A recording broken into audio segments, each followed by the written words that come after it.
басмачылар көрсө андай болгон эмес экен. Репрессия учурунда көрсө тарых башкача болгон экен. Мунун баары архивтерде жаткан, тыюу салынып келгенде ошолор ачыкка чыгып жатат да. Чыңгыз Айтматовдун атасы Төрөкул Айтматов. Эл душманы болду.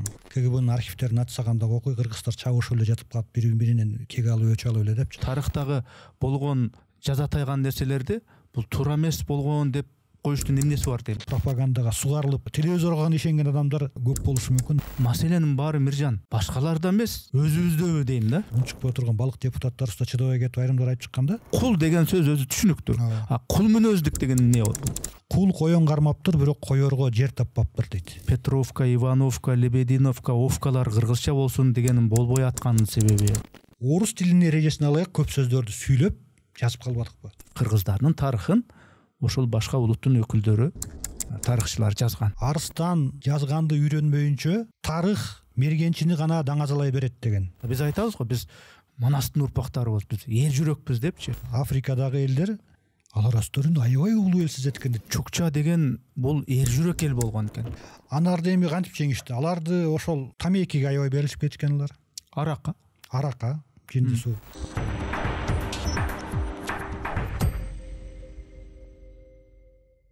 Саламатсыздарбы? Ассаламу алейкум, урматтуу көрөрмандар, ушул каналдын катталуучулары. Бүгүнкү биздин ушул маегибиздин, биздин подкастыбыздын коногу бар. Ал мен тааныштырып өтсөм, Миржан Балыбаев. Миржан Балыбаевди бүгүн кайсы темада эмне өңүттө чакырдым мен айтып кетейин. Миржан өзү журналист, анан эсимде деген өзүнчө бир телекөрсөтүүнү алып барат. Бул телекөрсөтүү ушул кыргыздардын өтмүшүндөгү, тарыхындагы учурунда туура баасын, калыс баасын ала албай калган ушундай жагдайларды, жок тарыхта андай болгон эмес, мындай болгон деп ошол көрсөтүүгө каармандарды чакырып, тарыхта өзүнүн баасын берүү, ошол максатта ошол эсимде деген проектти алып барасыз, Ооба. Ошол тууралуу проект тууралуу бир айтып кетсең да. Анан мен көрүүчүлөргө бир нерсени айтып коеюнбу? Ооба. Миржан экөөбүз мындай жашташпыз. Мен кээде ушул мындай турмушта, жай турмушта сен мен деп эле сүйлөшүп жүргөн мен досторум көп эле. Анан студияга келе калып эле Миржан экөөбүз сиз деп калсак өзүбүзчө кызыктай болуп атабыз. Бул көрөрманды сыйлабагандык эмес. Биз эми баягы турмуштагыдай болуп эле сен мен дейби кенен сүйлөшө берели. Маектешип. Сөз сенде анда. Рахмат Эрнис, долбооруңа ийгилик каалайм. Эми ушундай долбоор ачкандар көп эле, бирок чын эле баягы баарыныкы эле баягы жүрүп жылып кетпей чүдөй эмес. Ийгилик каалайм да ошон үчүн. Жакшы болуп жатыптыр. Рахмат. Анан өзүм дагы алып баруучу ушундай интервью форматындагы өзүң айтып калбадыңбы, эсимде мен берүүсүнүн алып баруучусу болуп жүрөм. 5 жыл болуп калды долбоорго. Азыр эми убактылуу бир тыныгууда турат. Бул долбоор өзү изилдөө борбору да, эсимде деген. Бул Кыргызстандын тарыхындагы актай барактар. Изилденбей, убагында жашырылып же унутулуп калган ошо тарыхыбыздын барактарын кайта ачыктап көпчүлүккө мындай жайылтууда. Бул эми мен өзүм деле тарыхчы эмесмин, бирок тарыхка кызыккан адам катары ошо тарыхты популярдаштыруучу десем болот да. Анткени эми тарых деген бул абдан олуттуу чоң илим. Анан азыр тарыхчы деселе эми бир аз эс алууга, пенсияга чыгып калган бир айрым эле чоң жетекчилер эле тарыхчы болуп чыга калып атпайбы кээдечи. Бул абдан олуттуу илим да. Мен тарыхчы деп өзүмдү айта албайм, өзүмдүн кесибим башка, баягы саясаттануучу, политология адистиги боюнча окугам убагында. Анан бирок ошол биздин азыркы учурдагы айрым көйгөйлөрүбүз, айрым өксүктөрүбүздүн себептерин издеп көрсөк, ошонун баардыгы өткөн тарыхыбызда жатат экен да. Анан ошонусу менен кызык болду да, ошо эсимде долбоор. Анан ошол эсимде долбоорундагы изилдөөлөргө катышып жүрөм, кээде катышып калам. Ага чейин мына берүүлөрдө ошол кыргыз тарыхынын айтылбай, жашырылып, белгисиз болуп келген барактарын ачыктаганда чын деле баягы көп нерсе көзүң ачылат. Анан ошол биздин кийинки жылдардагы, мына соңку 100-150 жылдагы тарыхыбыздагы көптөгөн маселе, көйгөйлөрдүн тамыры билинет экен да, себептери билинет экен. Анан ошондон улам бул баягы тарыхка кызыккандар чөйрөсүндө да бул берүү өз көрөрмандарын тапты деп десем болот да. Мындай жөнөкөй жалпак тил менен айтканда биз сен экөөбүз мынау мектепте окуганда тарых сабагын окуп калдык. Ошондо мисалы үчүн мен өзүм айтайын, жанагы биз басмачылар, советтик бийликтин душмандары деген басмачылар болгон.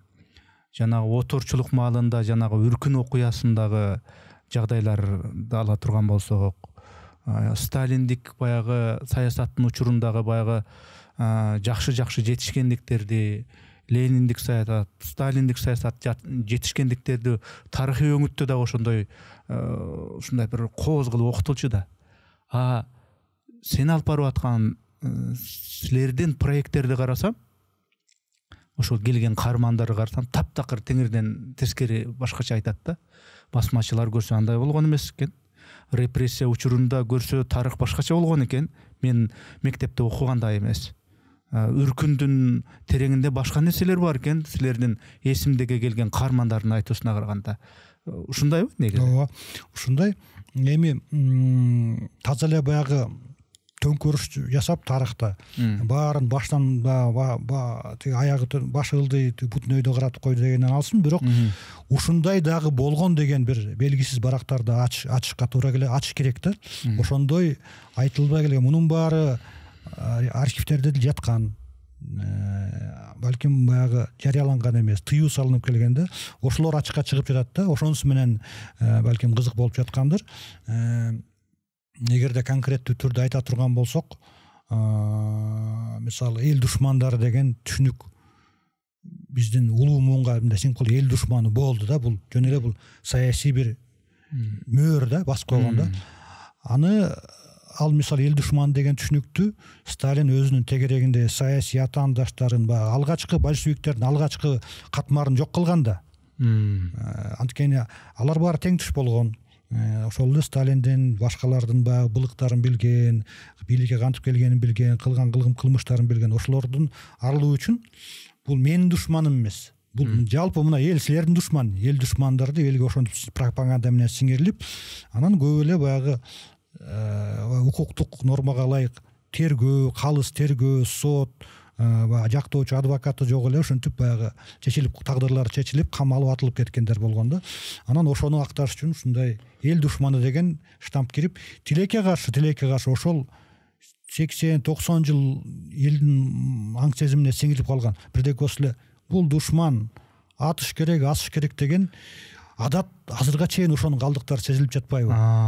Ошол баягы азыр кечирип кой, азыр жанагы интернетте хейт деп коет го, баягы жек эмес, кастык тили. Кастык тили ошол кайтадан ошондой түрүндө чыгып атат да. Эми байкасаң, биздин эле жашташ курбалдаш, биздин эле кесиптештер болобу, блогерлер болобу же активдүү интернет колдонуучулар болобу, кээде камаш керек, аны атыш керек деп, ой, ага чейин бир аз мындай процедура бар да, тергөө бар, аны баягы сот бар дегендечи. Анан ал күнөөлүүбү, күнөөлүүсүз эмеспи? Ошонун тамыры мисалы ошол жакта жатат деп эсептейм да. Ошол баягы 30-жылдардагы териштирбей эле душман деп атап коюш.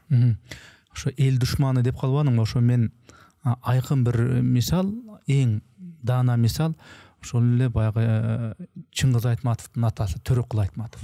Эл душманы болду. Ошону менин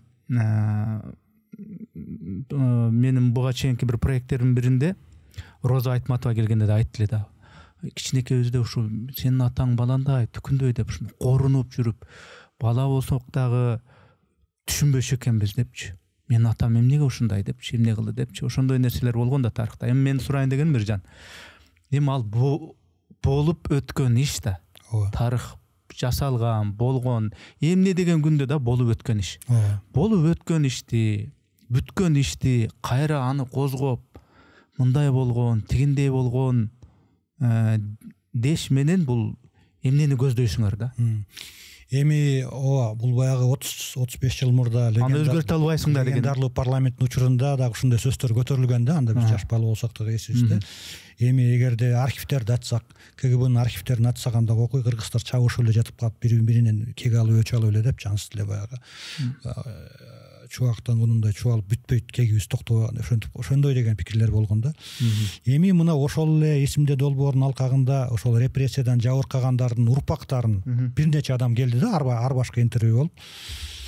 Дээрлик бардыгы ким арыз жазып, тоголок арыз жазып, ошол атасын, чоң атасын каматып аттыргандар, билдиңдер, дээрлик бардыгы билет экен, ошондо эле билчү экен. Эми ошол өч алат, анан кек сактайт, анын атын жар салып жаманатты кылат дегенден баары эле алыс да. Андай ниетибиз жок дейт. Болгону дейт.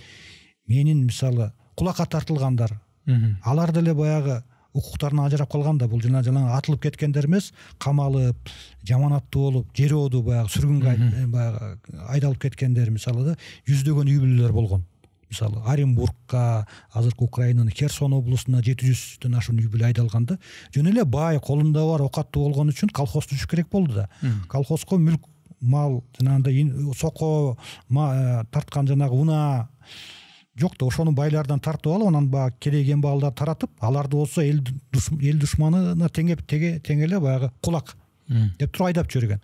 Ошолордун балдары, урпактары айтат, бир кылмыш кылбаса, болгон күнөөсү бай экен, мүлкү, окаты болсо, жайыттары, жерлери бар экен, мал мүлкү бар экен, анда айыл чарба инвентарь бар экен. Ошол кылмыш экен. Ошол мүлкүн тартып, таратып, анан кийин өздөрү баягы берде баягы бирдеке кылып жүрбөсүн деп, миңдеген километр алыска Оренбургка же Херсонго айдап жүргөн экен. Ошону эле суранып жатабыз, ал кылмышкер эмес деп эле актап койгулачы десек, ошону жете албай келатабыз дегендер бар да. Анан кийин бунун баягы биздеги азыркы учурдагы байларга болгон жек көрүү, мындай класс таптык жек көрүү бар го. Кедей дыйкандарымдын жанагы бай манаптарга феодал тиги капиталисттерге болгон жек көрүү. Ошонун дагы үрөөнү ошол учурда себилген да. Жек байларга болгон жек көрүү. Мисалы бизде ар кандай байгандар бар. Чынын айтыш керек, байлардын баары эле, азыркы байларыбыздын баары эле баягы агам кек маңдай тери менен тапкан эмес, бирок ошончо дагы бар да арасында. Бирок эми соңку жылдары мисалы баланчанын мүлкүн тартып алыптыр, баланча соттолуптур, баланча минтиптер дегенде туура арасында айыптуулар бар, урдап алган, мыйзамсыз алган, тартып алгандар бар. Анан бирок ошолго болгон элдин реакциясын байкасаң, чалып алыптыр, туура болуптур деп ушундай эл табалаган пикирлерчи. Калың эл арасында эле эмес, мындай билимдүү, кабары бар, маалыматтан кабары барлар эле ошентип жатат да. Мисалы, бунун да ошо үрөөнү ошол учурда себилген да, байларга болгон жек көрүү да. Буну чынында эле мындай чыгарып, ушудан алыш кыйын экен да, бул муун көтөргөн нерсе экен да. Мисалы, ушун үчүн дагы биз ушул тарыхты билишибиз керек. Биздин азыркы учурдагы өксүк комплекстерибиз эмнеден болот? Мисалы, тилибиз азыркы абалы, анын себеби эмнеде? Ушунун баары биздин соңку 100 жылга жетпеген, 100 жылдык тарыхыбызда ошонун баарын тамырлары бар да. Ошолорду ачыктасак, ошолорду айтсак, ошондо баягы медицинада деле бар го, туура дарылаш үчүн туура диагноз коюш керек. Так, эгер туура эмес диагноз коюп койсоң, оорудан арыла албайсың, тескерисинче зыян этет. Тарыхты билүү, тарыхты биздин өзүбүздүн улуттук травма дейлер бар да, улуттук травма бар. Адамдыкындай эле, мисалы, көп жыл мурда алган бир жаракатынын кесепет өмүр бою тийип турат го. Улут деле ошодо. Биздин травмаларыбыздын, улуттук ошо жаракаттарыбыздын себептерин, ошо жаракат каерде, качан болгон, ошонун себептерин билсек, ошол жаракаттын кесепеттеринен арылуу дагы оңой болот, тез болот да. Тарыхты деле өзүнчө бир медицина сыяктуу да, диагностикасы. Тарыхты так туура билип алуунун өзү кайра анын түбүндө пайда жатат коомго. Ооба, анткени бул сөзсүз эле баягы эми айтышат да, баягы мисалы азыркы мына анын ичинде эсимде долбоору алектенген жүргүзгөн иштемердүүлүктүн арасында деколонизация да, оторчулуктун кесепеттеринен арылуу деп коеюнчу. Мисалы биздин казакстандык туугандар оторсуздандыруу деп которушуп алды деколонизацияны. Анан эле ушул деколонизация деген сөз чыкканда эле айрымдар өзгөчө баягы биздин мурдагы бир мамлекетте болгон улуу агаларыбыз деп коелу. ушулар эле мындай теригип эле ачуусу келине кыжыртлана берет да айрымдары. Биз колониалдык империя болгон эмеспиз, силер колония болгон эмессиңер, биз силерге мектеп курганбыз, силерди агартканбыз, агартканбыз, тазартканбыз деп эле ошентип чыгышып атпайбы? Ал дагы болгон. Бирок андан тышкары дагы кесепеттер да болгон. Аны дагы айталы деп жатабыз болгонучу. Ошон үчүн мен дагы айталагым келет да, бул ушул медицина сыяктуу да тарых. Мен ошондой аналогия келтирет элем да, ошол туура так себептерин аныктап, дарды аныктоо деп коет го, диагностиканы. Ошондой кылсак бизге ошонусу менен пайдалуу да. Анткени мисалы өзүң айтпадыңбы? Үркүндөн баштайлы, Үркүн. 100 000 деген кыргыздар мына Кыргызстандын түндүк одандарында бар эмес, мына Чүй, Көл, Нарын өзгөчө да, үрккөн да, үркүп башка аймактар анчалык качпаптыр, бирок ошол тарыхта ошондой да. Анын кесепеттери мына азырга чейин мисалы сезилет да, биз айрым бир сөздөрүбүздө мисал айтайын да. Мисалы балким сен эле уккандырсың, биз кичинекейбизде бизди угуп калдык, кичинекейде орус келет деп коркутушчу. Ооба. Ыйлап аткан баланы орус тынчтандырыш үчүн. Анан келип баягы айылда, жайлоодо жүрсөң, атаңды көрдүм, атаңдын мурдун орус кесип кетиптир, кулагын орустар кесип кетиптир десе, балдар коркуп ыйлап мындай абдан орой тамаша, бирок ушундай да, анды угуп калдык да. Бунун жөн эле бул жомок эмес да. Демек болгон да. Миржан, ушундай травмаларда мисал бир эле мисал бул. Миржан, эми экөөбүз мына бир катар телеканалдарда иштешип калдык экөөбүз. Биз ошол эле ар кайсы улуттун өкүлдөрү менен, ошол эле улуттардын арасында орус досторубуз бар, кыздар бар, жигиттер менен кандай сонун мамиле, азыркыга чейин мамилебиз кандай? Маселе аларды кайсы бир улутту жээрүүдө эмес да, болгону алар күнөөлүү эмес. Ооба. Бүгүнкү ошол биз менен дос болуп аткан, мамилелешип аткан, тиги ар кандай кечелерде, ар кандай бир иш-чараларда достошуп мамилелешип аткан орустар бул биздин бүгүнкү доордун биздин досторубуз.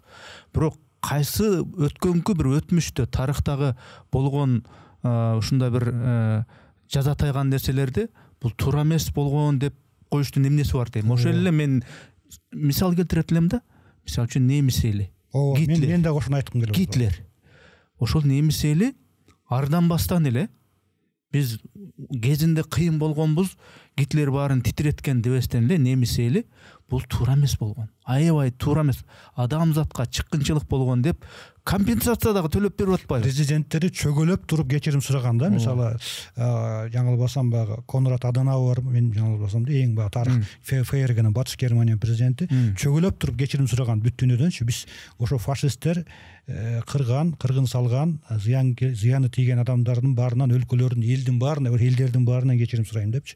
Буну ошол накта баягы денацификация деп ошону айтса болот да. Анткени Батыш Германия мисалы да, менен Чыгыш Германиянын ошол жактан айырмасы чоң.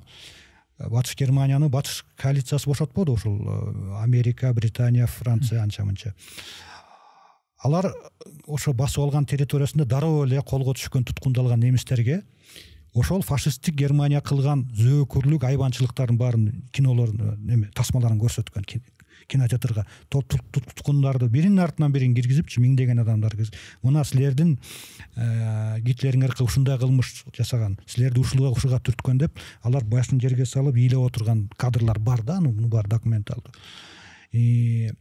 Аларды керек болсо алып келип, ошол атылып, миңдеп атылып көмүлгөн адамдардын мүрзөлөрүн кастырып, мына чирип калган денелерин алып чыгарып, өздөрүн иштеткенде мына силер кылган кылмыш деп. Ошентип алар денацификация болду. Ошентип алар өзүнүн эми эл болбосун, ошол режимге алданган элдин кылган кылмыштарын толук мойнуна алып, мындай кечирим сурап, чөгөлгөнгө чейин жетип, мына ошентип Батыш Германия азыркы дүйнөдөгү Европанын лидер мамлекетине айланды да. Андай нерсе бирок Чыгыш Германия ГДРде болгон эмес. Дароо эле коммунисттештирүү, социалисттик ошо менен алек болушкан да. Ошонун кесепетинен мына азыркы Чыгыш Германияда ошол чыгышчыл, орусчул деп коелу, кызылдар деп коелу, ошолордун күч немеси күч да. Анткени алар өздөрүн денацификациядан өткөн эмес аларчы. азыр бир өлкө Украинаны денацификация кылабыз деп ошентип чыгып атпайбы? Бирок сырттан карасаң да мындай калыс карасаң делечи кимиси денацификацияга муктаж экенин көрүп накты түшүнөсүң да, кимиси ошол фашисттик ыкма менен иштеп жатат, кимиси өз мекенин коргоп жатат. Аны да көрсөк болот. Бул өзүнчө чоң тема буга.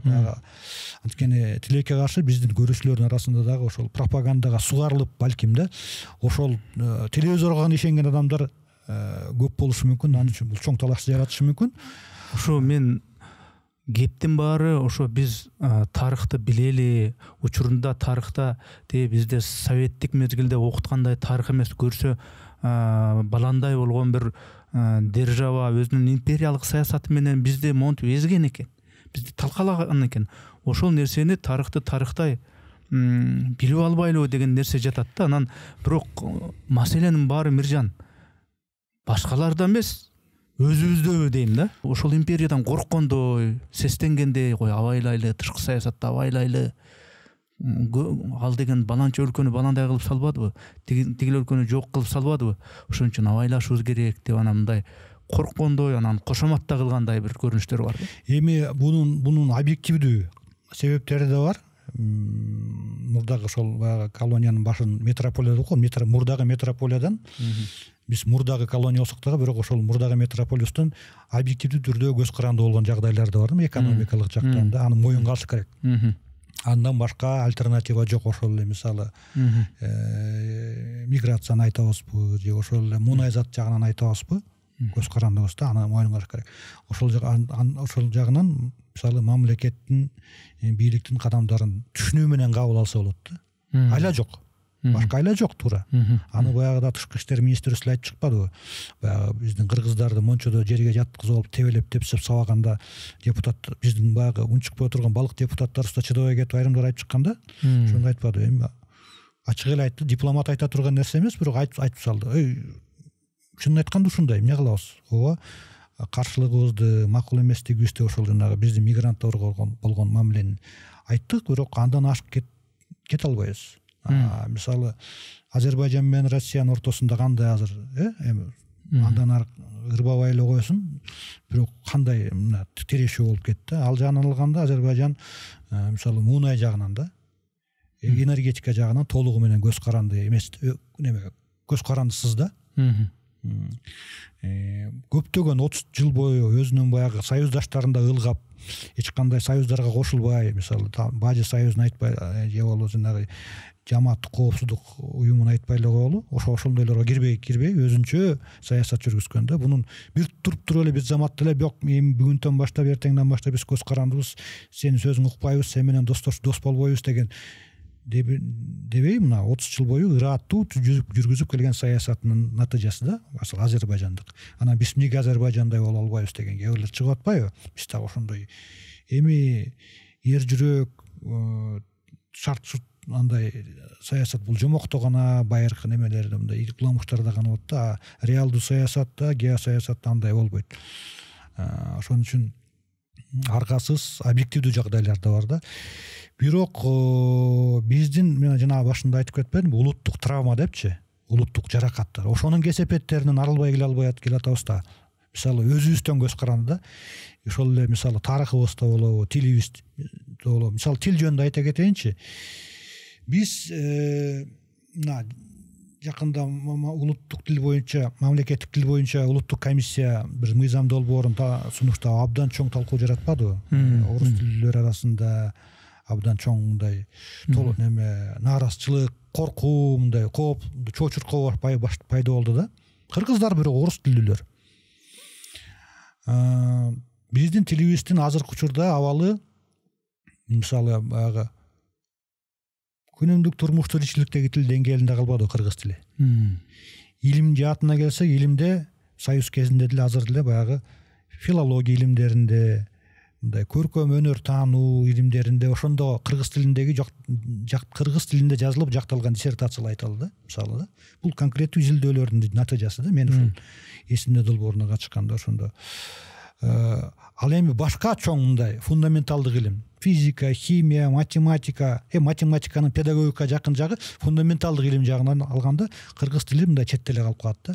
Ошон үчүн баягы кыргыз тили азыркы учурда азырга чейин деле мындай төмөнкү сфералын төмөнкү катмардын тили, а жогорку катмарлардын баягы эл аралык деңгээлге чыгуучу илимий деңгээлдеги мындай коомдук илимдер деңгээлинде кыргыз тилинин орду тилекке каршы жок десе болот да.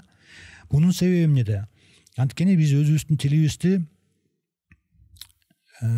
биз кыргыз тилинин ариптерин, алфавиттерин тандоодо өтүүдө ошондо бир чоң тузакка түшүп калганбыз да. Мына 27-жылга чейин кыргыздын биринчи гезити дагы ошол араб тилинде чыккан, араб ариби менен чыккан. 27-жылга чейин Кыргызстан эле эмес, кошунама түрк элдери, азыркы республикалар араб арибинде колдонушка жазышкан. 27-жылдан 40-жылга чейин латын арибинде болдук. Билебиз, латын арибинде мен чоң апам раматлыктагы ошо латынча жазчу, мен таң калчумун, англисче билесиңби деп, көрсө латын ариби экен да.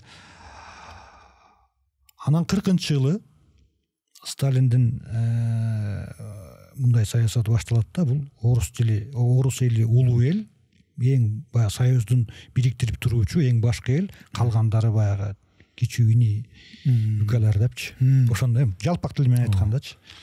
Анан баардыгын Кирилл арибине өткөрүштү. Ошондо бир норма кирип калган. Башка тилдерде айта албайм, мына кыргыз тилинде. Кыргыз тилине башка тилдерден келген сөздөр орус тилинин эрежеси менен жазылып айтылышы керек. Түшүнүп атсың да? Мисалы, кыргыз тилине октябрь деп, октябрь деп керек, октябрь деп айтыш керек. Конституция эмес, конституция. Ошол учурда мына латын арибинде турганыбызда 13 жыл сүрөттөр бар белгилүү. Мисалы, Элла Майар деген австриялык саякатчы айым келип сүрөт Кыргызстанда аябай сонун сүрөттөр тартып кеткен да, фото сүрөт. Түшкөндө эле баягы Бишкек станциясында бажырайып Прунза деп жазылып турат. Латын ариби менен Прунза деп. Фрунзе эмес. Фрунзе деп орусча ылдый жагында жазылып турат. Кирилл арибинде өйдө жогору жагында Прунза деп турат да. Ал сүрөттү тапсаң болот. Кыргыз тилинин орфоэпикасы бар да, орфоэпикасына ылайык сүйлөө ыңгайлуулугу ыңгайына ылайык жазылган да. Прунза деп. Анан эле биз 40-жылы Кириллге өткөндөн кийин, Кирилл тамгасын өткөндөн кийин эле биз Фрунзе деп жазып калдык. Кемпир чалдар Фрунзе десе койчу, Фрунза эмес, Фрунза деп. Кыязов, без Кыязов деш керек. Балыбаев деп эмес, Балыбаев болуш керек деп ошентип калбадыкпы? Өзүбүздүн тилибизди жери ошондо башталган.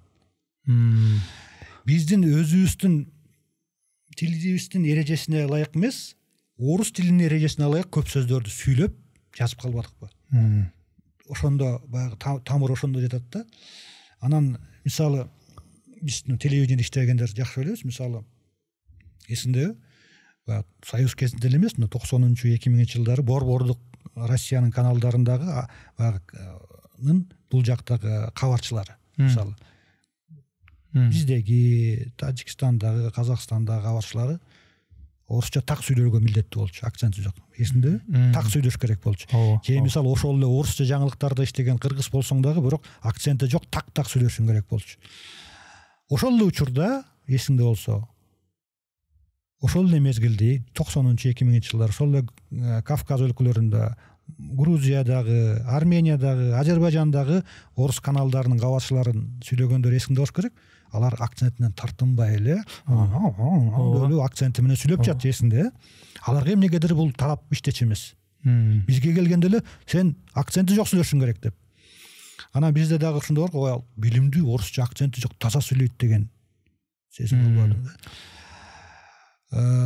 Мунун да себептери бар да. Анткени грузиндер ошол эле 78-жылы Грузия СССРнын конституциясын өзгөртүү киргизген аракет кылышкан.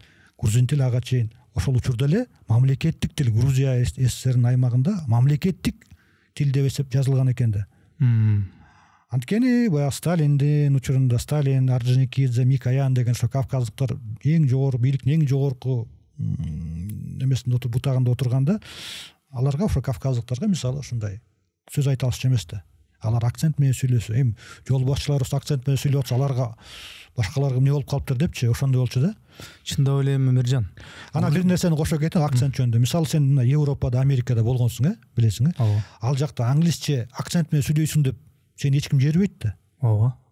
анан акцент менен сүйлөп алам. Жана Трампка деле индусча акцент менен эле сүйлөбөдү. Анан кийин мен түшүнбөй атам деп койду, бирок тиги өзүнүн бар сүйлөйт. Индустар сүйлөй берет. Бизде болсо ошондой нерсе орноп калганда, мына биздин тилибиз анан алфавит аркылуу жанагындай эрежелер кирип атабы. Анан кийин орусча кандай айтылса, мисалы бул сөз орус тилинен эмес, англис тилинен, немис тилинен, Кытай, Жапон, тиги Португал, испан тилинен кирип атса дагы биз ошолордон түзө албай орус тили аркылуу киргизиш керек да. Мисалы Португал, испанча бул сөз орусча кантип айтылса, ошо орусча айтылышы менен бизге тилге кирген да. Ошентип отуруп бул мындай мина да болуп калган да биздин тил. Ошол бир чоң кесепети да ошонун. Ал нерсе менимче ошол билбейм бул кандай саясат болгон, ошол Советтер Союзунун учурунда эле орус тилин жакшы билсең чыгармаң жакшы жазылып, жакшы мыкты Айтматовдай болосуң. Орус тилин билсең карьералык өсүш жакшы болот. Деги эле орусча сүйлөсөң, орусча такылдап сүйлөсөң, сен көзгө илинесиң деп анан ошондой нерсе карьераңа кепилдик берчү бир неме да, бир фактор болгон да. Анткени ошентип балдарында орус мектепке окуп. Мен ошол ырсабын так эле айтып коеюн. Бул эми баягы эмнеге ушинтип жазды, ушинтип да жазабы, эмнеге деген эмес эми. Алыкул Осмоновдун ыры бар. Эй Россия, Россия бир боор энем, мен өңдү тоо кушуна койнун кенен. Чын сөздү туура айтуудан тайман албайм. Биз элбиз, биз кишибиз сени менен дейт да. Эми биз кыргыздар эми эл болсок, киши болсок, адам болсок, орусча сен менен адамбыз деген маселе ошондой эле бар экен эле. Бул эми идеологиялык өңүттө. Азыр болсо кээ бирки ушундай бир нюанстар болуп калып атат. Россияга биз кошулбасак адам эмеспиз, биздин келечегибиз жок деп ушундай нерселер чыгып атат да. Эми бир өлкөнү жейрегендик эмес, баардык өлкөлөр жакшы, өзүнүн саясаты бар, тышкы саясаты бар, бирок кептин баары баягы өзүбүздө деген ушунда да, баягы өзүбүз мындай баягы сен буга чейинки биздин маегибизде айттың го, баягы бир терминди айттың, кул мүнөздүк депчи. Ошого кайрылгым келип атат. Бул кул мүнөздүк. Кул деген сөз өзү түшүнүктүү. Кул мүнөздүк деген эмне бул? Негизи бул кул мүнөздүк деген бул орустардагы түшүнүк бар. Орус тилинде түшүнүк, арабская психологияда. Ошону которуп алгандагы мындай кыргызча вариант окшойт да. Негизи бул баягы илимде мындай кул мүнөздүк деген терминди мен кезиктире элекмин, бирок бул бир түшүнүктөрдүн жыйындысы болуш керек. Ошол эле улуттук өксүк комплекси, улуттук травмалар, ошолорду бир мындай жөнөкөй тил менен камтыган мындай түшүнүк болуш керек да. Кул мүнөздүк десең, бир кулдар жөнүндө бир нече макал эсиме түшүп атпайбы? Бул байыркы макалдар да. Кул эркиндикти самабайт дейт. Кул өзү кул элебүүчү болууну самайт экен да. Кул эркиндикке чыксам, эркин болсом дебейт. Менин да кулдарым болсо, мен өзүм кожоюн болуп, менин кулум болсо деп калат экен да. Кулдук аң сезим, кулдук ой жүгүртүүнүн бир таасыр мисалы да. Же бир экинчи мисал. Бул кыргыздардан эле бир аушкадан уккан, бир эсимде калыптыр. Кул коен кармаптыр, бирок коерго жер таппаптыр дейт. Кандай сөз Кул коен кармаптыр, бирок коерго жер таппаптыр дейт. Ушуну менен, ушул эки нерсе менен кул мүнөздүктү аныктап койсо болчудай да. Азыр айтса. Анан кийин эми биз мындай академиялык тилде эмес, элдин катмарында пайда болгон ушундай аныктамалар аябай таамай болот да. Мисалы, тил жөнүндө айтып өттүк, улуттук травмалар жөнүндө айта кетейин да. Мына үркүндөн баштап кетип, жана башка жакка болуп кетпедик. Үркүндө 100 миңдеген адамдар кырылды, жанагындай травма алды. Бирөө сенден күчтүү, куралы күчтүү, саны күчтүү, билими күчтүү, технологиясы күчтүү адам келип туруп сени кордоду, качырды, өлтүрдү. Травмабы? Травма. Ал жакка бардык, ал жактан дагы бир жабыркадык да, мисалы Кытайдан дагы. Аяктан кул болду, кыздарыбыз, балдарыбыз сатылды, бир чөйчөк талканга сатылган учурлар болду. Кайта кайтып келди, мына Ленин бизди заманак алып калды. Ленин болбосо кыргыздар Кытайдан келбек эмес, кыргыз кырылып калмак деп атпайбы? Азыр Ленин эстелигин алынгандачы. Эми биринчиден кыргыздарды кайтаруу Кытайдан бул туура эмес иш болгон деп ошол падышалык бияктагы администрацияны сындагандардан биринчи большевиктер эмес, Керенский деген убактылуу өкмөттүн төрагасы башчысы ошо болгон. Мамлекеттик думада ошол большевиктер бийликке келгенге чейин эле. Бул биринчиден. Анан Ленин кайтарыптыр мейли. Бирок бул жакка кайтып келгенден кийин ошол мисалы көбүнчө Жети Суу облусу деп койчу, азыркы мына Нарын, Чүй, Көл, анан Казакстандын Алматы облусун, Талдыкоргон облусун камтыган өзүнчө область болчу анда. Ошол жакка кайтып келген кыргыздарды келсе, кыргыздардын ордун баягы кууп жибергендер. Кыргыздардын ордун кууп жибергендер ээлеп алыптыр. Жайыты болобу, айдоо жерлери болобу ээлеп алыптыр. Биздики деп. Араң жолдон азып тозуп ачка өлүп калгандар да болгон. Келсе ошентип отурат. Эмне кылат? Жок. Жергиликтүү администрация, большевиктер. Алар кимдер? Алар кечеги падышалык бийликтин деп отургандардын туугандары деп колду, ошол эле улуттагы адамдар. Аларга жаман болуптур деп койду, күйбөйт да. Ошондо күйгөн, ошондо бийликте, ошол эле большевиктер бийликке келген большевиктердин арасында саналуу эле кыргыз болгон. Саналуу. Мисалы ошолордун бири Төрөкул Жанузаков деген болгон да. Төрөкул Жанузаков Түркүстан Республикасынан, Түркүстан Республикасы бул азыркы Казакстандын жарымын, азыркы Тажикстан, Өзбекстан, Түркмөнстан бизди камтыган килейген чоң республика. Ошонун аткаруу комитетинин төрагасынын биринчи орун басары да. Эми бул вице-президент деп койсок болот да. Турар Рыскулов казак досу, экөө мектепте чогуу окуп алып. Биринчи төрагасы ошол Төрөкул Жанузаков биринчи орун басары. Ошол чуркап жүрүп, ошол большевиктер, коммунисттерге ошол жердеги башка улуттагы жаман көрүнүп жүрүп, алар менен чабышып, талашып жүрүп, ошол баштаган кыргыздар кайтып келгенден кийин өзүнүн мурдагы жерлерине ээ болсун, буларды кууп чыккыла депчи. Тигилер макул болбой ошол жана кулактар кыргыздардын жерлерин басылганда кайтып келген кыргыздар бул менин жерим деп барса атып салган, өлтүрүп салган учурлар болгон. Ал тарыхта айтылган жок. Большевиктер бизди сактап калды, алып келди мекенибизге деп. Мына ошондой болгон. Ошондо айтышыбыз керек. Мисалы да. Талай кыргыз кырылган. Мен таксанын айта албайм. Ошол эле баягы кулактардан. Турар Рыскулов ошентип эт кечиресиң.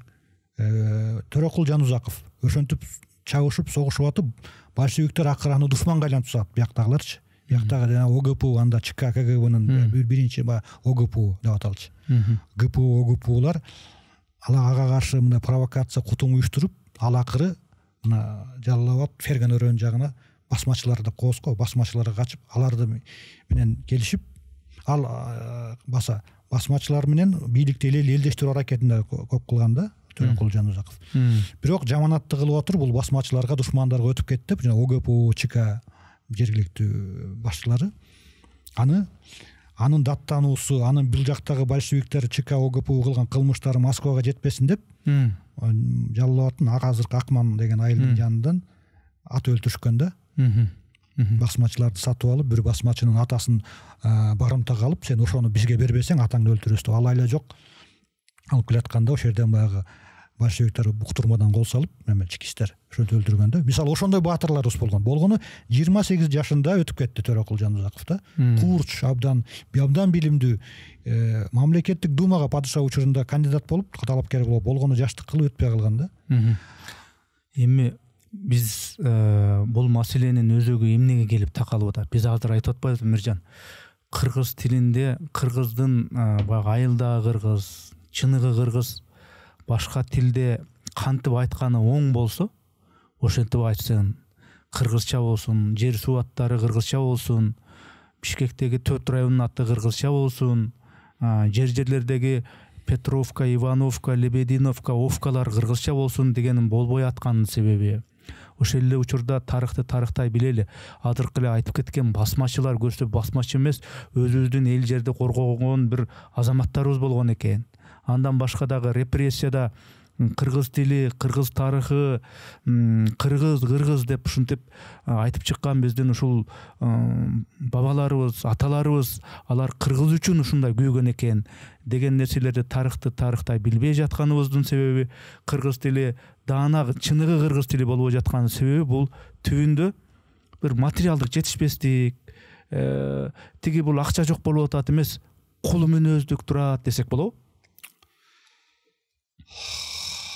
Эми мындай жалпак тил менен жупунлаштырып айтылганда ошондой да, бирок бул чоң түшүнүктөрдү камтыйт деп атпайбы кол мүнөздүкчү. Мисалы басмачылар жөнүндө айта кетейин. Эми бизде мындай бир адат бар да, өткөндү өтө эле идеалдаштырып жиберебиз. Инсандар болобу, же бир өткөн тарыхый окуялар болобу, же өтө эле мындай жамандап салабыз да. Жерден алып, көргөн алып. Илгери укмуш болчу дейбиз, же илгери таптакыр жаман болчу деп. Басмачылар жөнүндө да бул мисал катары. Басмачылардын баарын эле идеалдаштырып, баары эле улуттук боштондук күрөш үчүн чыккан баатырлар, мекенчилер деп айтууга болбойт. Арасында чынында эле каракчы, басмачы, тоноочу, абдан зөөкүрлөр да болгон. Бул тарыхый факт. Аны мына өзгөчө азыркы учурда Ош университетинин тарыхчылары бул теманы аябай терең изилдеп жатышат. Мен билгенден да, мындан башкалар изилдөөчүлөр да бар. Ошол анан башка эле ачык булактарга караганда мисалы абдан эле мындай мыкаачылык менен, зөөкүрдүк менен адамдарды өлтүрүп, кырып, талап тоногон айрым кээ бир корбашлар болгон, бар эмес. Ошону пропаганда ошолорду мына басмачылыктын жүзү ушундай деп колдонгон. Ошол учурда эми басмачылыктын түпкүрүн кантип чыкканын кыска айта кетейин. 1917-жылдын ноябрында большевиктер бийликке келгенде бул жерде мына Кокон автономиясы деп түзүлөт да, Түркистан автономиясы дейт, бирок борбору Кокон шаарында Кокон автономиясы өзүнчө мейли ошол РСФСРдин курамында бирок өзүнчө автономиялуу республика бололу деп бир топ чыккан. Башында Мустафа Чокай деген казактын белгилүү, кийин аны баягы фашисттердин колуна түшүп, алар менен кызматташпай атылып кетти. Ошол турганда дагы бир Назир Төрөкулов деген казактар болгон. Биздин дагы азаматтар болгон. Ошолор болгон 3-4 ай эле ошол республика Кокон автономиясы өкүм сүрүп турду. Аларды большевиктер келип, чоң аскерлерди жөнөтүп, алар арасында дагы армяндардын улутчул партиясы Дашнак Зүтүн деген Дашнактар деп койчу. Ошолордун колу менен Кокон автономиясын кырган. Коконду бир нече күн кыргын салып 10 000 адам өлгөн. Ал жалаң эле мусулмандардын, ошол Фергана түркистандыктар эмес, арасында орустар, жөөттөр, ошол армяндар, кыргыздар бүт баары болгон да, өкмөтүнүн курамындачы. Өзүнчө автономия бололу. Биз РСФСРге каршы чыкпайбыз деген. Ошолорду кыргандан кийин ошол басмачылык кыймылдын пайда болушуна биринчи алгачкы негизги себеп ошол болгон. Ага чейин басмачылык, большевиктер менен чабышабыз, согушабыз деп эч ким неметкен эмес. Жакшы болуптур эми мейли. Болгону биз падышалык империя учурундагы да эмес, бирок өзүнчө автономиялуу, өз алдынчараак бололу. Макул ошондой жашайлы десе, жок. Мурдагы эле империя болгону баягы Кызылдар империясы, большевиктик империя болот деп туулашканда. Ошентип басмачылык кыймыл пайда болот. Арасында ооба каракчысы да болгон, бирок алар көпчүлүк деп айтууга болбойт. Анан мекени үчүн анткени алардын мүлкүн, алардын динин тыйып жатса, жерин тартып алып атса, сыйынып жаткан мечиттерин жаап талкалап жатса, ошого каршы туруш керек болгондо. Көтөрүлөт да. Жерин канчалаган неметкен, бүтүндөй турмушун өзгөртүп, бүтүндөй анын жашоо образын тартып алып, тыйып салып жатса, көтөрүлөбү? Көтөрүлөт. Ошол себеп. Анан мен ушул тарыхтачы суроом бар. Мен тарых боюнча азыр ошого байланыштуу сонун мисал бар да менде. Тарых боюнча бир суроо берип коеюн. Тарых деп атабыз. Кыргыздардын тарыхы деген китептерди советтик баягы тарыхчылар жазган. Кыргыз эмес, башка улуттун өкүлдөрү, тарыхчылар жазган ушул окумуштуулар бар. Ошол эле баягы этнограф, түркологдор советтик, Абрамзон, Радлов, Бартов, Кисляков, Семенов сыяктуулар ошолордун китептерин бар да. Кыргыздардын тарыхын ошол башка улуттун өкүлдөрү, тарыхчылар жазган. Ошол тарых канчалык деңгээлде идеологияга кошулбаган, суу кошулбаган чыныгы тарых деп билсек болот? Мен баса белгилеп өтөйүн, мен өзүм кесипкөй тарыхчы эмесмин. Тарыхчылардын баягы алардын баягы карамагына кирип акылдуу болгум келбейт чын эле да. Бирок изилдөөчү катары. Эсимде проектисинин ушул биз сүйлөшүп аткан теманы изилдеп, аракеттенип жүргөн бир адис катары, тарыхчы эмес. Ошого байланыштуу дагы бир макал, байыркы бир макалда биздин Африка элдеринин биринин макалы бар экен. Арыстан жазганды үйрөнмөйүнчө тарых мергенчини гана даңазалай берет деген. Бул өзүбүздү мындай аябай жогору сезип мына африкалыктарды, негрдеп, чукчаларды мындай кемсинтип жүрөбүз го мына. Ар бир эл өзүнчө даанышман, өзүнчө мындай кемеңгер да. Мына Африкадагы ошол жанагы саваннада мергенчилик кылып жүргөн, тиги жагына бир эле мындай терини байлап жүргөн адамдар ушинтип жарым жалаңач болуп. Арыстандар жазганды үйрөнмөйүнчө тарых мергенчилерди гана даңазалай берет деп. Мергенчилер мен арыстанды керек болсо атып койдум деп эле мактана берет экен да. Арыстан жазганды билсе, чындыкты айтмак. Ал дагы өз сөзүн айтат да. Ушуга байланыштуу мына биздин чукча деп калып атат бир мисал да. Мисалы бериңиз. Чукча десе сенде кандай ассоциация пайда болот азыр? Сени мисалы көчөдөн сени же сен бирөөнү чукча десең кандай реакция болот? Чукча десең кемсинткендей, артта калгандай, баягы мыскыл анекдоттордун бир кармандай. Сезесиң да? Чукча андай образды бизге кантип таңалашкан билесиң да? Биз сен чукча менен көрүштү элең, тирүү чукча менен чукчанын арасында жашады элең. Арасында жашаган эмесмин, эми азыр интернеттен видеолордон көрүп жүрөм чукча. Бирок ошол чукча деген жанагындай ассоциация калыптанган учурга карата сен чукчаларды билчү эмессиң да. Ооба. Бул ошол эле баягы тарыхты ким жазат? Кандай ниет менен, кандай максат менен тарыхты жазат? Ошонун бир таасыр мисалы да. Эми чукчалар жөнүндө айта кетели. Чукчалар мына мен да кошумчалай кетейин, бул образы кинематографтагы биз көпчүлүк аркылуу кинодон көрчү элек го, кинолордон, көркөм тасмалардан. Бул байоо, өтө лишенчек, бир аз мындай түркөйрөөк, бир бала кыял мындай билимсиз, караңгы, ушундай образ түзүлүп калыптанып калган, Чукчаларды, Чукотканы орустар 150 жылга жакын убакыт согушуп багындыра алган эмес. Демек оңой эл эмес экен да. Оңой эл эмес. Теңкеле жана мыскылдай бере турган эл эмес экен да чукча. 16-кылымдын ортосунан баштап 17-кылымдын ортосунан баштап 18-кылымдын аягына чейин аскерлерди жөнөтүп, жана орустардын эң мыкты аскер деп эсептелген ошолорда орус казактар, козактар, ошолорду жөнөтүп дагы жеңе албай коюшкан. Чукчалар абдан согушкер, абдан жоокер, эр жүрөк, ана ушундай бир көкжал эл болгон экен да. Окусаңычы. Эми ушудан бил көкжалдыгын. Эгерде душман каптап, алардын айылын каптап жеңилгени бар атса, жеңилейин деп калса, аялдары балдарын муздап өлтүрүп, анан өстөрүн өлтүрүп койчу экен да.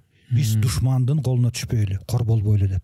Бул эмне деген эр жүрөктүүлүк? Эми бул акылсыздык менен чектеп түшкөн неме деп көрүнөт. Акылсыз эмне деп, бирок ал убакта катаал заманда баары өлтүрмөк да. Болгону сени өзүң эмес, душман өлтүрмөк. Же сени баягы олжолоп алмак кыз-келиндерди. Кордомок, ошондой болмок. Ошого чейин барган. Алар тегерегиндеги Юкагир, Каряк деген элдер болгон, ошолорду чаап, олжолоп, туткундап, алып кетип, кулдай иштетишкен катары. Нар жактагы Аляска 80 километр жер, Беринг кысык аркылуу сүзүп барып, эскимос, алиуттарды чаап, аларды талап тоноп, кыз-келиндерин олжолоп келип турган да. Ушундай көкжал эр жүрөк эл болгон. Орустар согушуп 17-18 жылдары жеңе албай койгон. Анын акыры 1763 жыл эстеп калып турам эмнегедир. Ошондо бир эсептеп көрсөт. Булар менен согушуп атабыз, пайдасы көппү, зыяны көп эсептесе, ошол жөнөткөн аскерлерди багуу үчүн аларга кеткен, бүт камсыздоого кеткен, ошол экспедиция жөнөтүүгө кеткен каражат эсептесе 1.301.000 рубль болуптур. Эми ал убактагы миллион рубль азыркы миллиарддаган долларга тетет. Ал эми ошолордон алган жасак деп айтышат экенлер орустар, салык. Аң териси жанагындай баалуу бирдеке менен алган 29.000 рубль экен. 40 эседен көп, 40 эсе төмөндө түшкөн пайда. Биз зыянга эле учура бериппиз да, эми согушпай эле коелу да, анан буйрук берсет 1000 чакырым бери көздөй. Чегингиле дагы ошол жерде бир чебүү турчу экен. Ошол жерден чыкпагыла. Жөн сүйлөшкөнгө аракет кылгыла дейт. Бияктан Екатерина. Ана сүйлөшсө, мейли, соодалашалы дейт. Бирок силер менен бир кол салсаңар, биздин жерге кирип келсеңер, биз менен силер менен согушабыз дейт. Чукчалар айтат.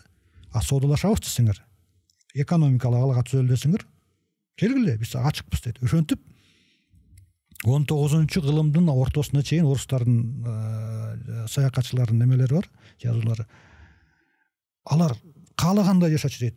Алардын өздөрүнүн мыйзамы, алардын ичине кийлигишпейбиз дейт. Болгону формалдуу түрдө Орус империясына кирген экен Чукотка. Алар бирок багынып, жүгүнүп келишимге кол койгон эмес экен. Мына Чукча деген ушундай болгон. Миржеке. Ошон үчүн дагы сенин тарыхыңды ким жазат? Мына Арстан жазганды үйрөнмөйүнчө мергенчи гана даңазалана берет дейт тарыхта. Бул терең мааниси бар экен. Биз деле ошондойбуз Эрнис. Ошону айтайын деп атам Миржеке. Сенин сөзүң эле кошумча эле иретинде. Сөзүңдү бөлүү эмес. Чукча деген бул эр жүрөк эл болгон экен. Аябай бир күжүрмөн эл болгон экен. Биз билбеген ушундай бир эрдик жактары бар экен. Мына биз айтабыз го, биз Манастын урпактарыбыз, биз эр жүрөкпүз депчи. Тиги эр жүрөк калкты, эр жүрөк ушул элди эмне кылып салды? Кимдир бирөөлөр. Кийинки анарды эми кантип жеңишти? Аларды ошол тамекиге аябай берилип кетишкен алар. Аракка, жинди суу, тамеки. Ошол убактагы кийин 19-кылымдардагы алар аң терилерин жанагы морстун сөөктөрүн абдан, пилдин сөөгүнө тете мындай чоң-чоң тиштери бар го. Нерпа түленин терилери абдан кымбат болгондо бул валюта, алтынга тете валюта. Алар болсо эмне сураган? Алар арак, темир, мылтык, кара дары, порох, тамеки. Өзүндө жок нерселер. Ошентип отуруп алардын айтабызга генофонду, ошентип көз каранды болуп калат. Жанагы тамекисиз тура албай калат, араксыз тура албай калат. Эми жалаң эле Чукча эмес. Ошол жакта түндүк элдердин көбү да. Ошентип жеңилген алар.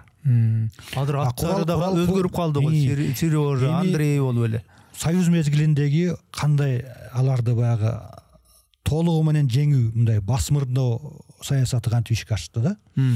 Ошол эле кинодо, мисалы Начальник Чукотки деген бир кино бар да, чукчалардын турмушу, ошо чукчалар 69-жылы тартылган. Ага чейинки жана Алитет уходит в горы деген бир кино бар. Бир саналуу эле бир 5-6 ашып кетсе бир тасма бар. Чукчалардын образын чукчалар тарткан фильм эмес алар. Аларды Москвада тартылган, москвалыктар, ленинградтыктар тарткан тасмаларда чукчалар кантип чакылдырылган. Жана биз айткандай караңгы, түркөйрөк, бала кыял, байоо мындай бир аз кем акылдыраактай көрсөтүлгөн. Ошентип тартып, мына сенде, менде баарыбызда чукчалардын образы ошентип калыптанды. Биз жанагындай жоокер, көкжал эл экенин билбей калдык чукчалар. Демек ошондо эмне келип чыгып атат? Башкалар жазып берген тарыхты окуп, ошол тарых туура экен, ошолор жазып бергендей тарыхта жашаган экенбиз деп, анан кийин ошондон улам ошолор бизди адам кылган экен, ошолор бар үчүн биз ушул адам болуп жашап атабыз деген нерсени сиңирүү экен да көрсө, ооба. Эми ушунда азыркы учурда бир менин пикиримде бир коркунуч пайда болду да, биздин ушул өзүбүздүн аракеттерибиз. Жакында эле бир мамлекеттик эмес, коммерциялык эмес бир Евразия деген уюм жөнүндө маалымат окуп калдым, ошо интернетте жүрөт. Бул Кыргызстан менен Орусиянын ортосунда бирдиктүү билим берүү мейкиндигин түзүү аракети жүрүп жатат. Бу деген кандай? Тарых тил алалы, тилибизди алалы да, тарыхыбызда эч кандай басып алуу болгон эмес, эч кандай үркүндөгү мындай кыргын болгон эмес, репрессия болгон эмес, кулакка тартуу саясаты болгон эмес деген тарыхта мындай дароо эле бетке айтайынчы. Ушундай да, анткени соңку жылдары Россияда ошол Сталин жөнүндө кандай фильмдер тартылып жатат көрүп атсыңдар, мисалы YouTube'дан чыгып калат го. Аны даңазалап, ал деген тим эле көсөм. Союз кезинде да андай тасма тартылган эмес да. Ушундай анын баласынан бери эми көз ачылбай ишип жүргөн 27 жашында генерал-лейтенант болгон баласы бар, Василий Сталин. Ак жүрөк болгон, ак көңүл, бирок ошончо дагы да, аны дагы өзүнчө бир мындай трагедиялуу болсо дагы бир каарман да, трагедиялуу тагдыр болсо дагы каарман кылып жатышпайбы?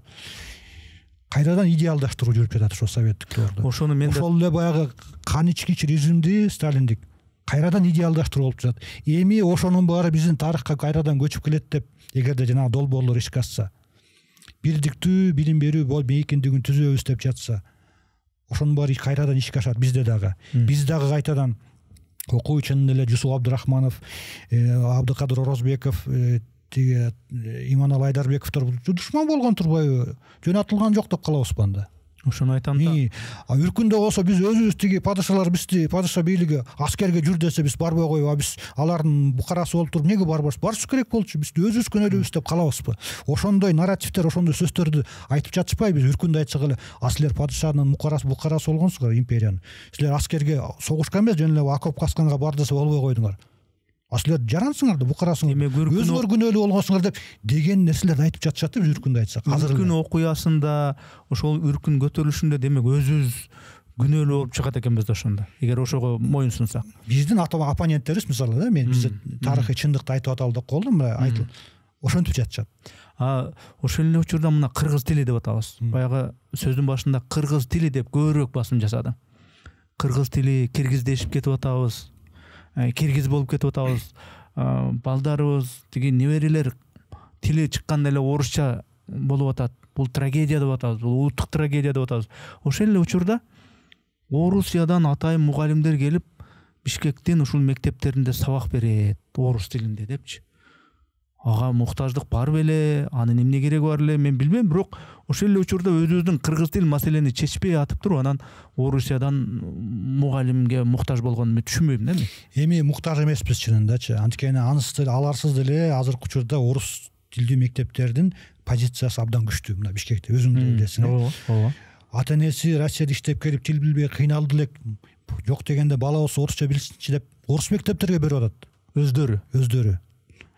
Моюнга алыш керек. Көпчүлүк учурда орус тилдүү орус мектептериндеги билим деңгээли жогорураак экен тилекке каршы. Бишкекте илгери бир эле жалгыз кыргыз мектеп болсо, мисалы номер 5-чи. Азыркы улуттук компьютер гимназия. Ошол түзүгүрөөк дешет, башкаларын билбейм. Жеке мектептерде айтышат да. Ошондой калыптанып калган, анткени биз өзүбүз кыргыз тилинде билим берүү, кыргыз тилиндеги окуу куралдарын чыгарууга кыргыздар үчүн көңүл бурган эмеспиз. Ошонун кесепетин тартып жатабыз азырчы. Ошол учурда айта кетиш керек, азыр интернеттин заманы, интернеттеги контент, интернеттеги маалыматтын согушка чейин 5-6% экен, азыр 3%га түшүп калыптыр. Ошо 3% эле орус тилинде экен. Интернет желесиндеги маалыматтын. Англис тилиндеги маалыматтын көлөмү, уйлушу 56-60%га чейин жеткен интернеттеги. Эми кайсы тил келечектүү, кайсы тилде маалымат, билим көбүрөөк. Мен ошо Facebook'та отуруп эле жазышып, баягалардагы мени таанып алсак алыста отуруп эле жазышып беребиз. Ошо Германияда, Европада, АКШда окуп аткан жаштар, студенттер, магистранттар бар.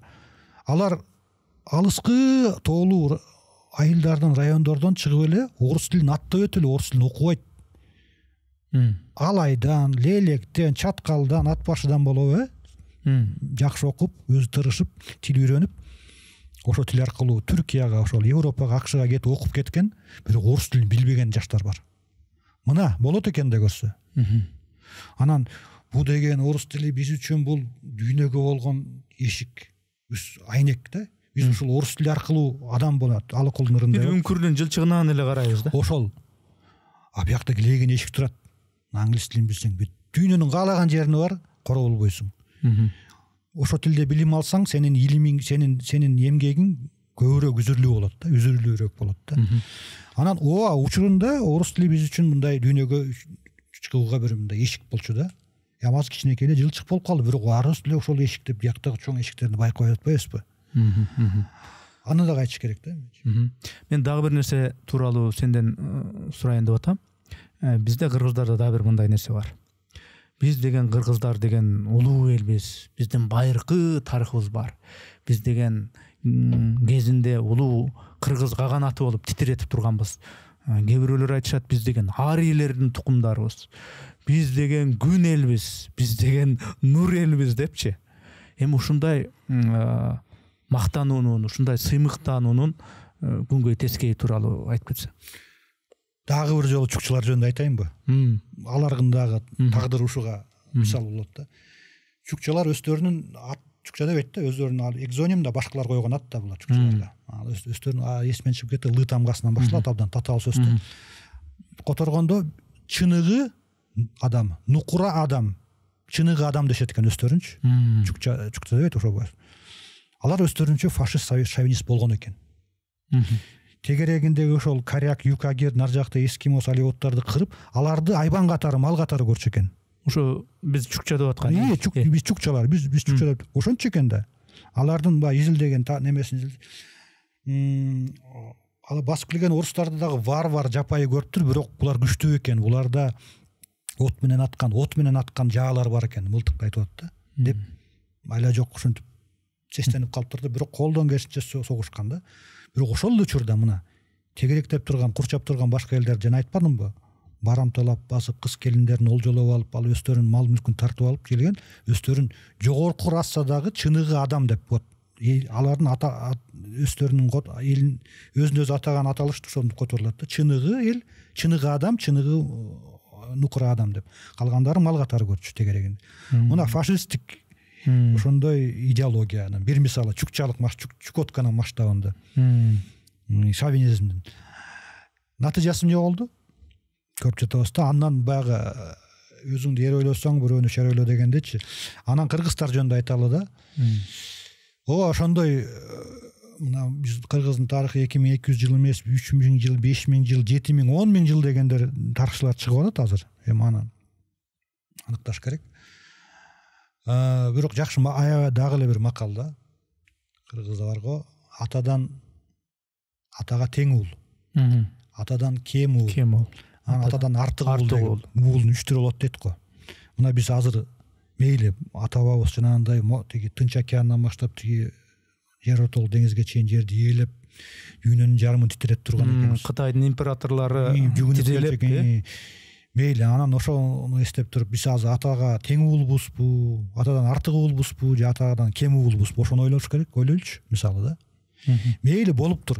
Эми баягы билесиң го, бир башкарманын баласы ичип алып эле мен атам башкарма болгон, анын чоң атасы дейм, мына жайыттын баары мен чоң атамдыкы болгон, бир чоң бай болгон, деме болгон дей берет да, өзү болсо ылжып тура албай турган. Мындай классикалык бир сцена көп эле кезикти го бизге мисалы, болот го ошондорчу. Манас кыйын болсо өзүнүн доорунун кыйыны болгон көрсөткөн. Улуу кыргыз каганаты болсо өзүнүн доорунда көрсөткөн. А бүгүн кыргыз сен кимсиң деген. Азыр кимбиз? Ошону ойлонуп, ошого түйшүрүбүз керек да менимчечи. Ал байыркы тарыхты тарыхчылар терең, ар тараптуу жылдап изилдей берсин. Болсо болгондурбуз. Адамзаттын бүт кыргыздан тараган деген дагы теориялар бар. Баса Африкадагы элдер, Африкага барып келген Абдрахманов агайчы, Өмүрбек Абдрахманов.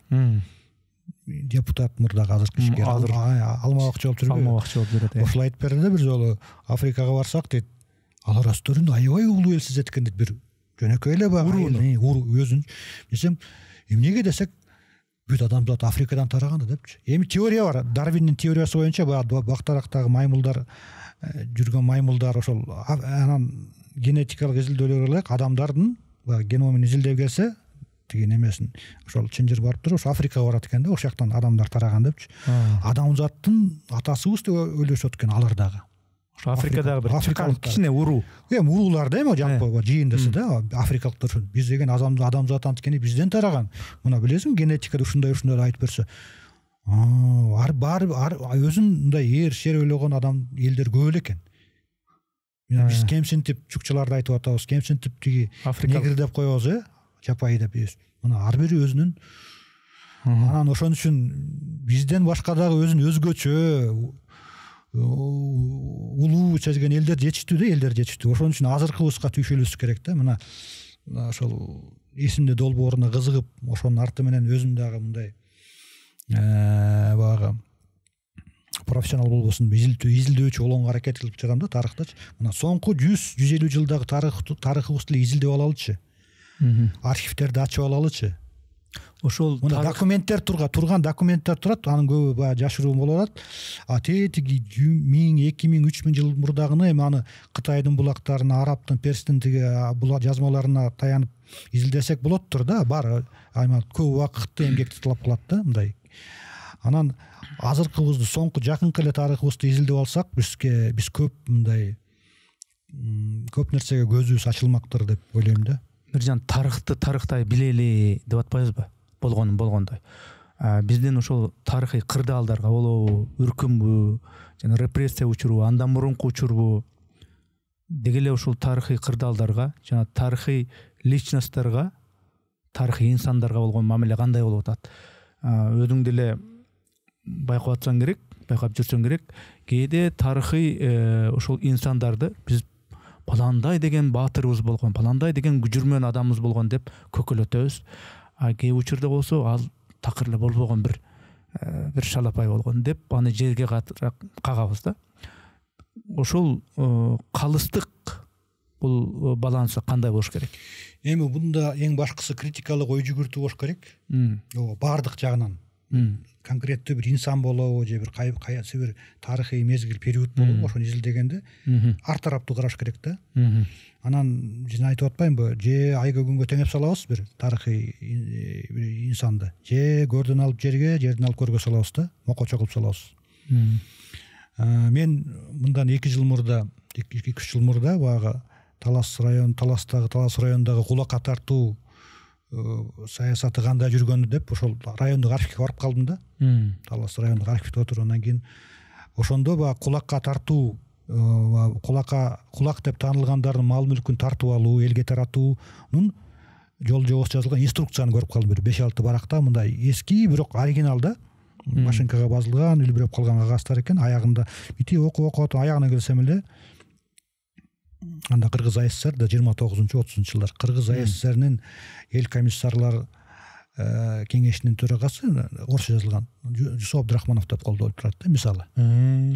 Эми ал күтүлгөн эле нерсе. Мисалы андай нерсени республикалык масштабтагы инструкция документтерди ошол биздин ошол учурда жетекчилер кол койгон да. Ошол эле Жусуп Абдрахмановдун күндөлүктөрүн окусаң, өзүн абдан канча сын көзмө критикалык неметип, өкүнүп кээ бир жеринде кап деген түз айтпасы дагы мындай тергеп, мындай өкүнүп жаткан сезүүгө болот да. Ошол өзүнүн ошо партия жасап жаткан кадам. Ал жеке анын өзүнүн демилгеси эмес да. Ошо партия жасап жаткан кадам. Ошол эле мисалы Казакстандагы ачарчылыктагы мына Филипптин кылганы бул деп орусча жазып атпайбы? Филипп Голощёкин, ал Казакстан жетекчиси. Өкүнүүнү сезсе болот да, мына биз туура эмес кылыппыз деп. Мындай кылыппыз деп. Бирок жанагындай документтерге кол коюлганы да чын да. Эми билбейм, ошол образдан таза иренжип калбайлы деп, балким архивтерди ачпай аткан себептер да ошол. Андан дагы оор чечимдерге, андан дагы катаал чечимдерге кол койгон документтер бардыр. Мисалы да, баягы ошол эле анткени кулакка тартуудачы айтылат да. Баланча айылга барасыңар. Бул бүт республикаларга таратылган да, мисалы Кыргызстанда. Бул айылга барып, жергиликтүү активди комсомолдорду уюштурасыңар. Ошолор эл астына чыгып, мына баланча деген, муногу Сасыкбай деген адамдын мынча мүлкү болгон, ал элди эзген, минткен деп туруп анан туура мына мен анын кулу болгом, кул эмес, малайы болгом, ушинтип мени мардакери болуп жүргөн, ушинтип мени эзген деп айтат дагы. Мына деп туруп анан кийин кана кол көтөргүлө, кулакка тарталдык, баарыңар кол көтөрүлө дейт, элди даярдаган. Ошентип кол көтөртөсүңөр. Кол көтөрөт, анан болду, чечим кабыл. Эл өзү чечти. Мына бул кулакка тартылат, мүлк элге таратылат, өзү жерөөдө болуп тетиги Херсонго айдалат. Сот боту жок эле. Жок, сот жок. Аерде көз салып турган бир ОГПУшник болгон, азыркы КГБда, кийинки. Ошонун бир уполномоченный болгон, кийин көз салып турат. Бир дагы бир ошол партиялык советтик уюмдун дагы бир жетекчилери болгондо, ошондой документтерге Жусуп Абдрахмановдун колу коюлган. Эми буну ал деген сөзсүз эле мокочо кылуу керек дегенде эмес. Ошол учурдагы саясий реалдуулук. Ал жетекчилер ошол учурдагы реалдуулуктун продуктусу да. Ошол учурда антпесе алар жетекчи болбойт болчу.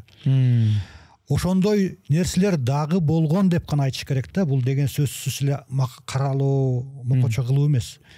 Ошол эле мисалы тарыхый окуяларга байланыштуу да, мисалы Орус империясы, Советтер Союзу бизге мындай жакшылык кылып атат, тигиндей жакшылык кылбады. Ооба, кылган. Бирок мисалы совет эми падышалык бийликти айтып бүттүк го, совет мезгилинде Кыргызстанда кандай. Мисалы Майлы суу, Чаткал, Кажысай, Актүз, Минкуш, Жыргалаң деген жерлер билебиз, ал жерде убагында уран кендери иштетилген. Уран казылган. Советтер Союзунун алгачкы атомдук бомбасы ошол Кыргызстандан чыккан урандан менен дүрмөттөлгөн деген бир вариант немелер бар да, маалыматтар бар. Алар казылып бүттү, кетти. Бирок ошол залакас уран калдыктары баягы пародон алып чыгып, уранын иргеп алып чыгарып алып турган калганын баягы мусор ката таштандыга үйө берген да, бирок анда дагы радиациянын калдыктары бар да.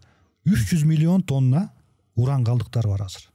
Алардын дээрлик бардыгы суулардын, дарыялардын жээгине көмүлгөн. Өзгөчө майлы сууда эң чоң. Майлы суудан билесиз, нарын суусу агып өтөт, нары жакка келип Сырдария болуп Өзбекстанга кетет, Казакстанга кетет.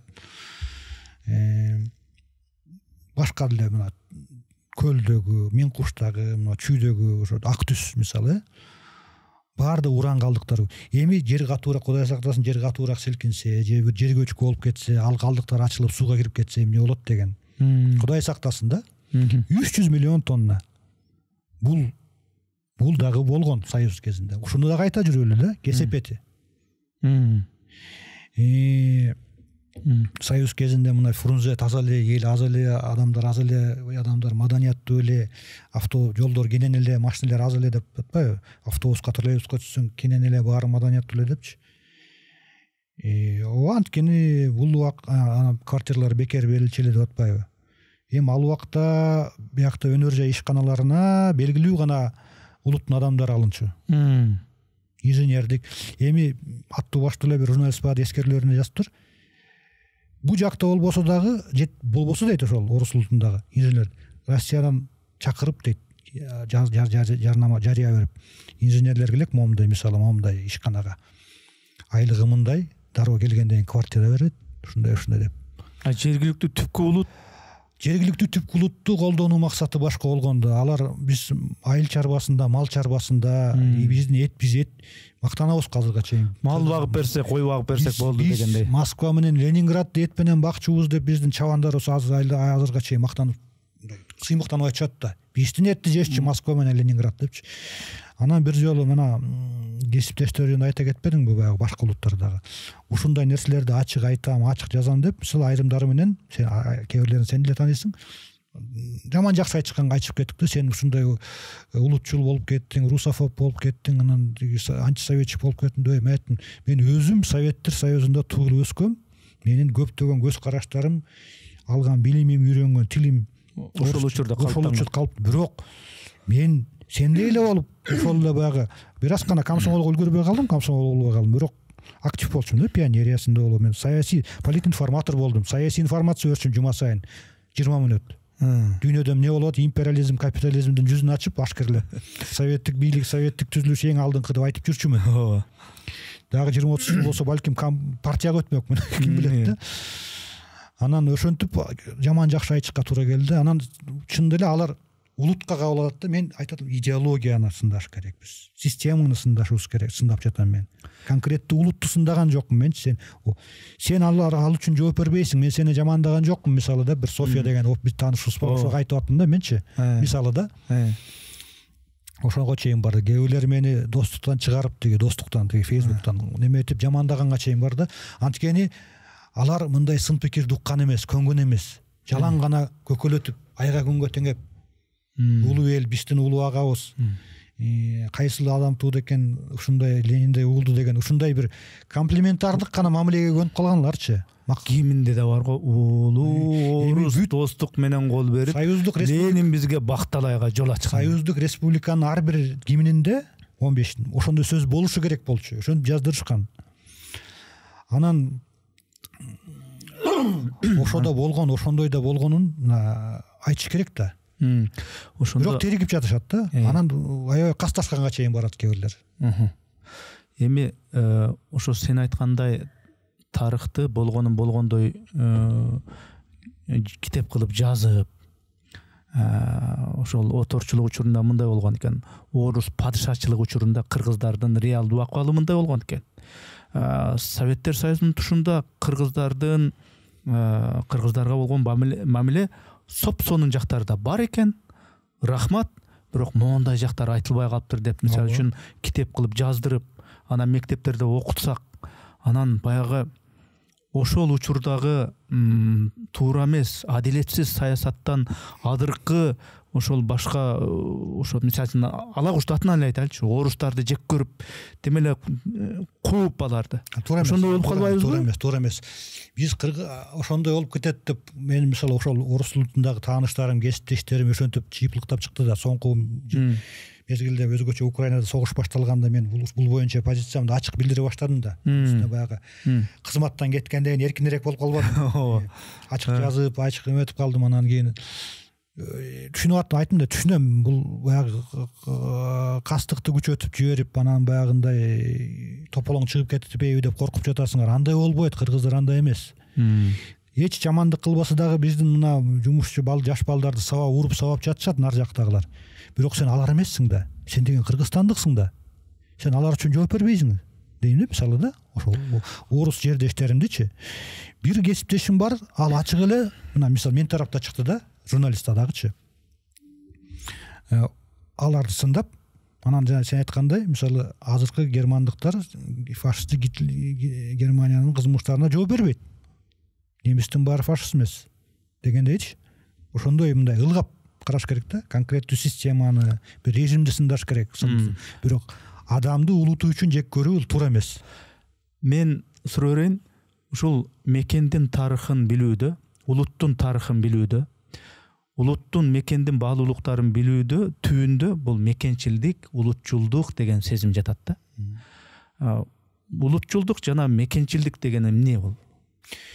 Эми ар ким ар кандай түшүнөт да. Мисалы Лев Толстойдун айтканы бар экен. Патриотизм да, мекенчилдик, патриоттуулук, патриотизм деп айтат да, мекенчилдикти.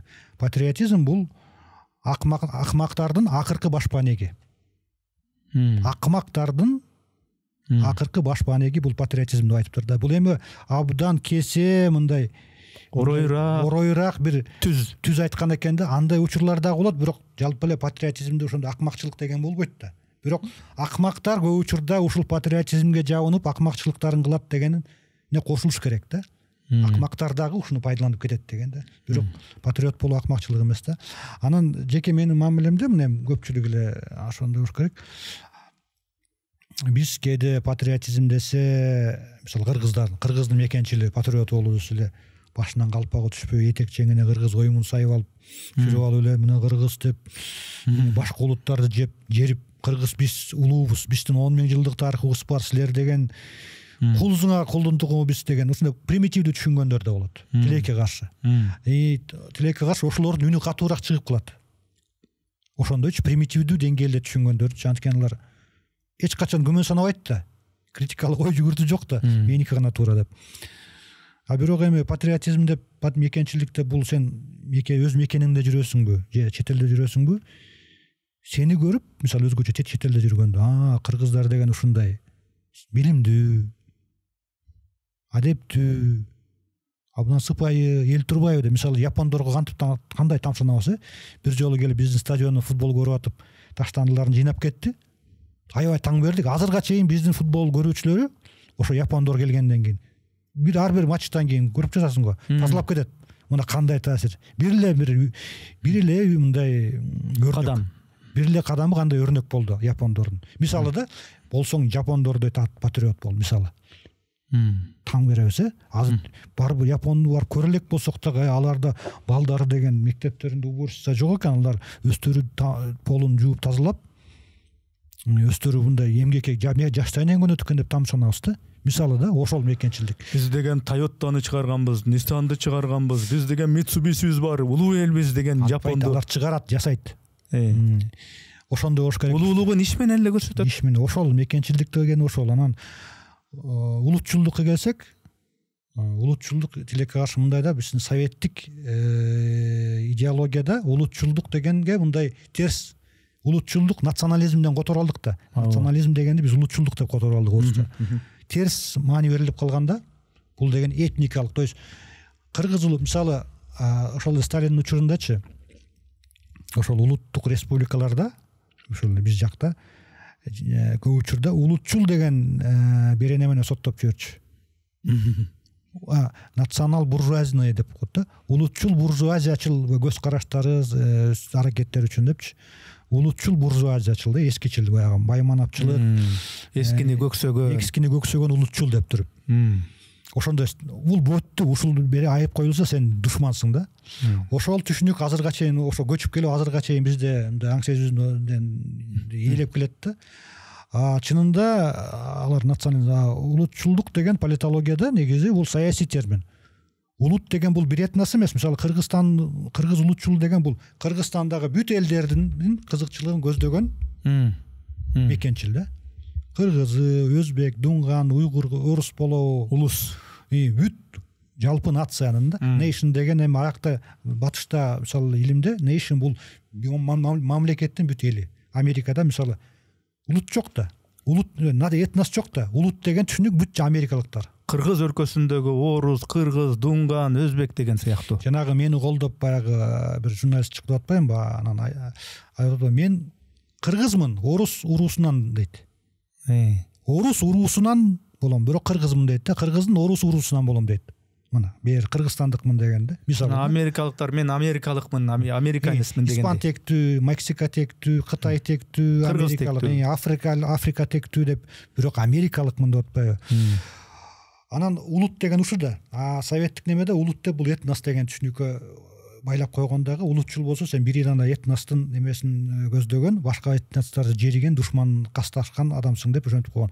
Улутчул болуу деген азыркы шартта бул сен мекенчилдик дегенден эле немеси, экинчи немеси да, мындай түшүнүк, экинчи синоним деп атат. Анткени улут деген бул жалпы кыргыз эли, кыргызстандыктар. Анан кыргыздын эми ал этникалык улутчулдук ал башка да. Мен эми соңку суроону берейин ушул маектеги. Кул болуп көнүп калган адам өзүнө такай эле кожоюн издей берет дейт да. Ошондой болбош үчүн эмне кылыш керек?